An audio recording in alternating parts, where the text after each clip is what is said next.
13,000 वेतनावरून 21.6 कोटींचा घोटाळा. 22 वर्ष हर्ष कुमारची लक्झरी लाईफ आणि धक्कादायक फसवणूक उघड. छत्रपती संभाजीनगरातील विभागीय क्रीडा संकुलातील 21.6 कोटी रुपयांच्या घोटाळ्यातील मुख्य आरोपी हर्ष कुमार क्षीरसागर याला दिल्लीतील निजामुद्दीन रेल्वे स्थानकावरून अटक करण्यात आली आहे. 22 वर्ष हर्ष कुमार, ज्याचे मासिक वेतन फक्त 13,000 होते, त्याने 6 महिन्यात बनावट ईमेल आणि अनधिकृत नेट बँकिंगद्वारे 21.6 कोटीची फसवणूक केल्याचा आरोप आहे.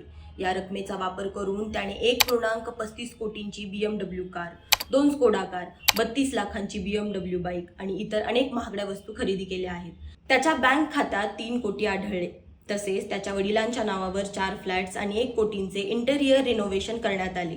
हर्ष कुमारच्या मैत्रिणीला म्हणजेच अर्पिता वाडकरला त्याने 1.35 कोटीचा फ्लॅट, मुंबईत 1.5 कोटीचा फ्लॅट, 15 लाखाची स्कोडा कार आणि अनेक उच्च दर्जाचे स्मार्टफोन भेट दिले आहे.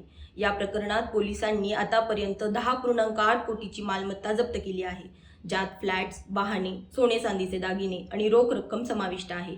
हर्ष कुमारला न्यायालयाने 7 जानेवारी 2025 पर्यंत पोलीस कोठडीत ठेवण्याचे आदेश दिले आहेत. त्याचे पालक मनीषा आणि अनिल क्षीरसागर यांना कर्नाटकातील मुरुडेश्वर येथून ताब्यात घेण्यात आले आहे आणि त्यांना 4 जानेवारी पर्यंत न्यायालयात हजर केले जाणार आहे.